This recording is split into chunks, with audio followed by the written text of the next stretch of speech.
Hey everyone, it's me, Barbara, a 41-year-old woman here to share a captivating story from a chapter in my life that unfolded a few years back, around the time I was celebrating my 38th birthday. Life took an interesting turn when I married Frank, linking me with a family of considerable wealth thanks to Frank's dad, Paul, a notable businessman. Paul and I first crossed paths professionally as he guided me during my tenure at his company, which eventually led me to leave my job to explore a romantic journey with Frank. Our bond was strong, built on mutual success, and a shared vision for a fulfilling life, and we eventually tied the knot with Paul's blessing. However, Frank's mother, Hannah, never saw me in a favorable light, believing her son should have chosen a partner from a more affluent background rather than someone with humble beginnings like myself.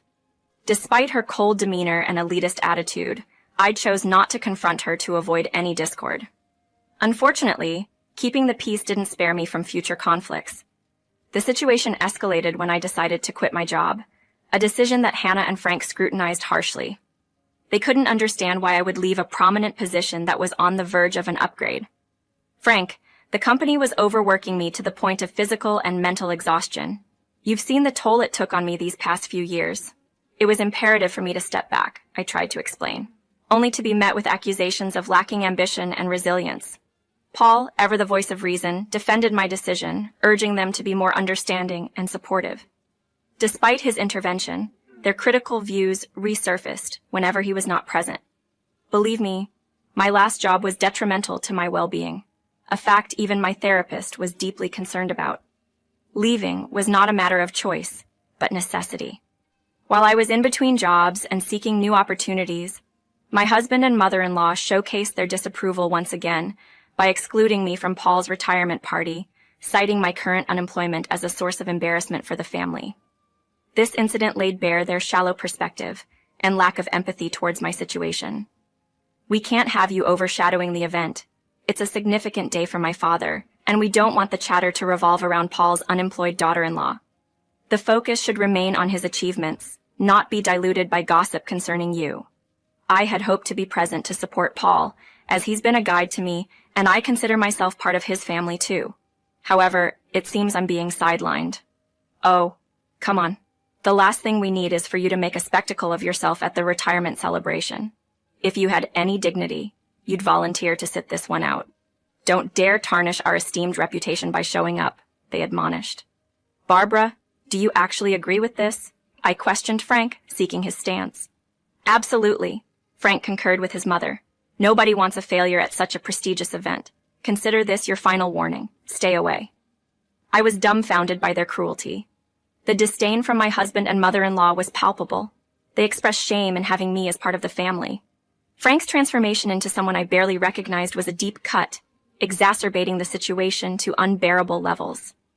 That night, I wept uncontrollably, feeling utterly devalued and isolated, with Frank offering no solace, choosing sleep over consoling his devastated wife.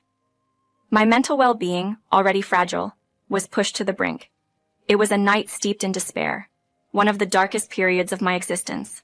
Paul remained unaware of Frank and Hannah's chimney, as I refrained from steering any discord, especially not wanting to mar his celebratory occasion with familial tensions. Although Paul sensed something amiss, he didn't pry. However, a few days later, Paul seized a quiet moment to discuss the matter, away from the distractions of television and social gatherings. Barbara, there's something we need to address, he initiated, revealing his awareness of my exclusion from his retirement party, thanks to an observant assistant. His inquiry into who decided to leave me out hinted at his suspicion of Hannah's involvement. Paul's demeanor was one of solemnity, a reflection of his seasoned experience in navigating the demanding business world. His acute perceptiveness and comprehensive awareness of his surroundings were traits that commanded respect, often instilling a sense of apprehension in both Hannah and Frank. Despite his intimidating reputation, Paul maintained a surprisingly harmonious relationship with his family, showcasing a complex dynamic within our household. Paul has always expressed admiration for my dedication and hard work, which has given me a sense of security in his presence rather than fear. My respect for him, coupled with his open-minded nature and almost certain discovery of the truth, prompted me to be honest about my situation. After experiencing such harsh treatment from Frank and Hannah, I felt no need to shield them from the consequences of their actions. When I disclosed that it was both Frank and Hannah who wished to exclude me from the party, Paul inquired about their justification for such a decision, finding it peculiar to consider a family gathering without his daughter-in-law. I explained that their reasoning was tied to my current unemployment. They were embarrassed at the prospect of explaining my jobless status to others, fearing it would reflect poorly on the family. This mindset stemmed from their disdain when I chose to leave my previous job, viewing unemployment as a mark of failure and dependency.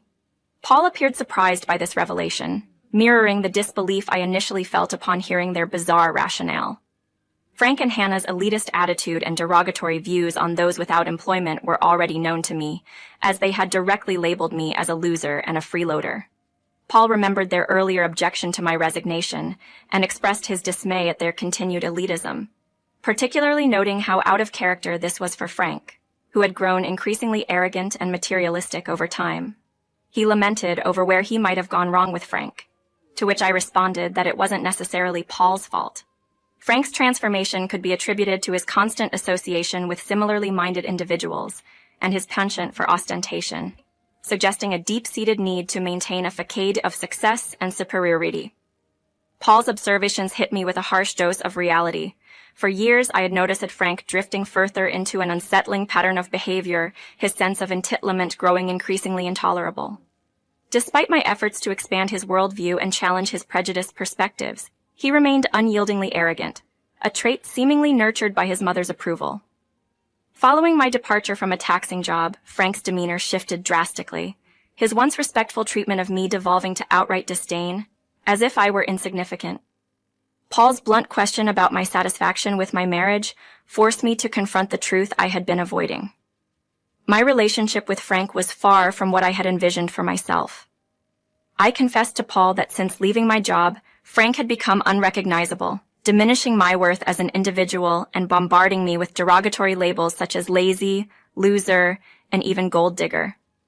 It was ironic, considering Frank's own lack of ambition was the most pronounced I'd ever witnessed, making his accusations all the more ludicrous. Frank had distanced himself from my professional life, under the mistaken belief that he would inherit control over Paul's business in the future. This entitlement, Paul confirmed, was misguided, and revealed a troubling laziness and expectation of unearned success. Paul's reassurance was a balm to my troubled spirit. He denounced Frank as undeserving of a diligent and committed partner like me. His support for my decision to leave a toxic workplace was grounded in his recognition of their exploitation of my talents. Paul hinted at having significant plans for my future, ones that Frank was oblivious to. The stark reality of Frank's behavior, paired with Paul's insight, led me to contemplate separation. Paul's role as a mentor and father figure in my life lent weight to his advice, making me seriously consider the need for a drastic change in my situation. Facing the unrelenting disrespect from Frank and Hannah became unbearable. Their behavior aimed to humiliate and belittle me, starkly contrasted with the self-reliance and independence I've always cherished. The more I dwelled on Frank's actions, the clearer it became that staying in such a toxic environment was out of the question. My contributions and efforts, seemingly invisible to them, only highlighted their obsession with superficial appearances over genuine relationships, even if it meant hurting those closest to them, including myself. Paul's reaction mirrored my sentiments, offering a comforting yet stark acknowledgement of the situation. "The choice is yours, Barbara," he said, expressing a mix of disappointment and hope that having a strong partner like me might have encouraged Frank to shed his entitlement for ambition. However, Frank's consistent failure to rise to the occasion left Paul ready to support my decision to prioritize my well-being. Paul's encouragement was a beacon of support, affirming my feelings and aspirations. His words, "You are like a daughter to me, Barbara. Your future is bright, and I have no doubts about that," provided a much-needed reassurance of my worth and potential. Despite my appreciation for Paul's upcoming retirement celebration and the efforts Frank and Hannah had invested in its planning, their explicit exclusion of me had initially led me to accept my absence from the event, albeit with a heavy heart. Paul's mentorship and support had been instrumental in my life, and missing such a milestone in his life felt deeply disappointing. Unexpectedly, Paul's response to my exclusion from the party was resolute and unwavering. Absolutely not. You're attending my retirement party, Barbara. Consider this a personal invitation from me. My assistant will send you the details. Don't worry about Frank and Hannah's reaction, he insisted, disregarding their preferences outright. His determination to have me attend as his guest of honor, asserting my inclusion as part of the family despite their objections, was both surprising and heartwarming. Paul's stance was clear. Family bonds transcend the superficial divisions Frank and Hannah sought to enforce, ensuring that I would not only attend the celebration, but do so with the honor and respect I deserved. Paul hinted at a surprise that could turn the tables at his retirement party, suggesting I might find a way to outshine Frank and Hannah's unkindness without any direct confrontation. His laughter, though mysterious, reassured me of his support. Having always regarded Paul as a paternal figure, his disapproval of his son and wife's actions bolstered my trust in him, igniting a spark of curiosity about his plans for some form of retribution. In the weeks leading up to the celebration, Paul advised me to pause my job hunt, which raised my eyebrows yet again. However, trusting his judgment, I decided to embrace a period of rest, especially after enduring a challenging work environment for so long. This decision, predictably, became another point of contention with Frank and Hannah. They accused me of enjoying a carefree life at their expense, to which I responded with a reminder of my financial independence and the necessity of a mental health break. Their accusations escalated, labeling me as a gold digger and forecasting a bleak future where I would deplete Frank's finances. Their harsh words solidified my resolve to end the marriage, leading me to consult a lawyer about divorce proceedings. The realization that my relationship with Frank had deteriorated beyond repair was a pivotal moment, one that underscored the need to extricate myself from this toxic environment. When I shared my decision with Paul, his immediate and supportive response was a comforting affirmation that I was making the right choice. Paul's smile, far from the reaction one might expect in such a scenario, signaled his unwavering support and perhaps a hint of relief that I was taking steps to reclaim my dignity and happiness. As I navigated the turbulent waters leading up to my divorce from Frank, I opted to delay the announcement until after Paul's retirement party. Given Paul's status as a well-respected businessman in our community, the event promised to be a grand affair. Despite my reservations about Hannah's character, I couldn't deny her knack for orchestrating a stylish celebration.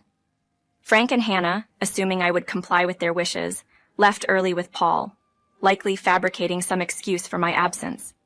Contrary to their expectations, I made my entrance when the party was already buzzing with excitement.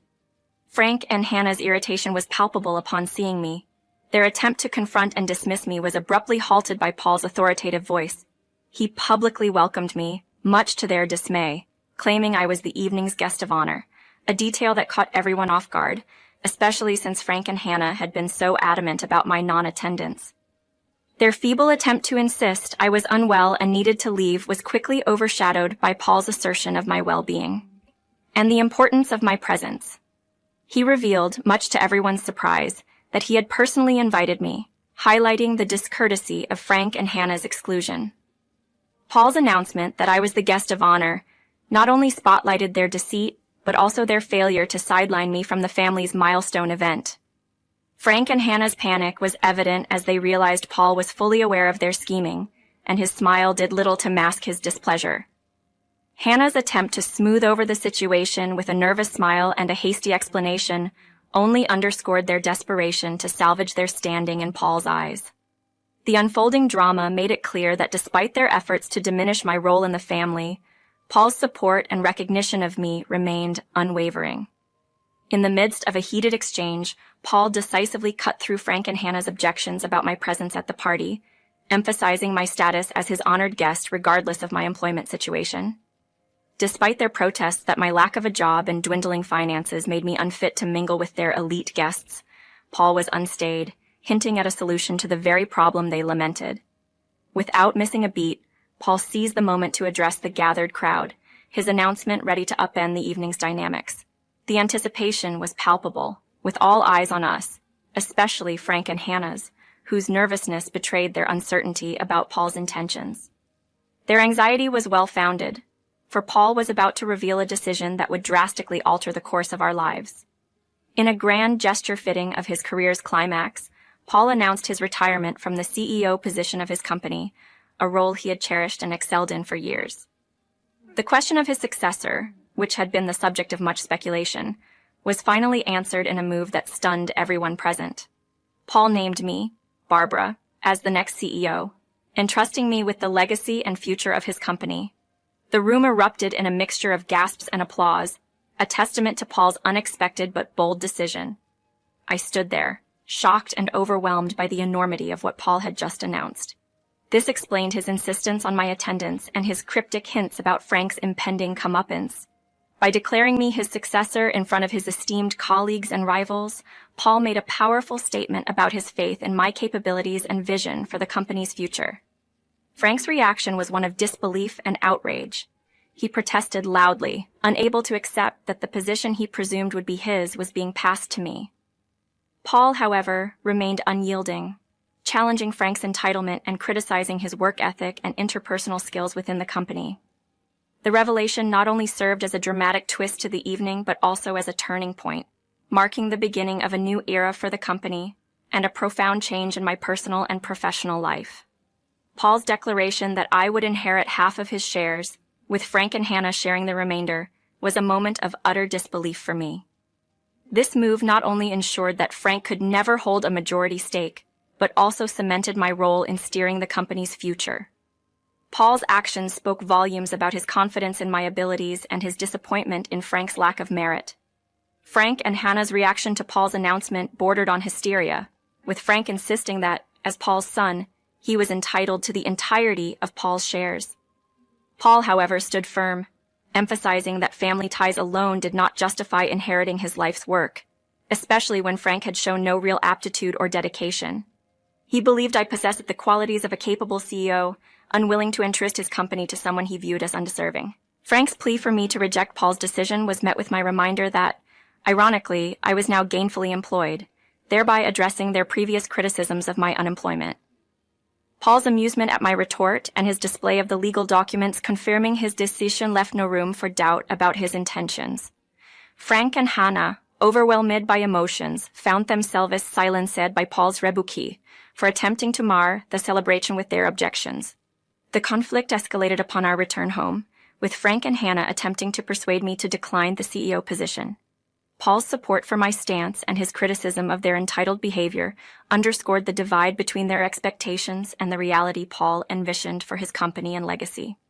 My announcement of divorce from Frank, anticipated by Paul, dismantled any remaining pretense of their accusations against me. Despite their last-ditch efforts to sway my decision, my resolve was unshakable. Recognizing my self-worth and acknowledging the dissolution of my love for Frank, I proceeded with the divorce.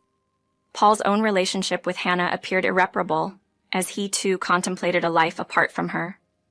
Embarking on my journey as CEO, I found acceptance and respect within the company, leveraging my skills to chart a new course for its future. Frank, now reporting to me, persisted in his attempts to reconcile, albeit with motives transparently tied to regaining control over his father's assets. However, my resolve remained firm, closing the chapter on our relationship and focusing on the opportunities and challenges ahead as the leader of Paul's legacy.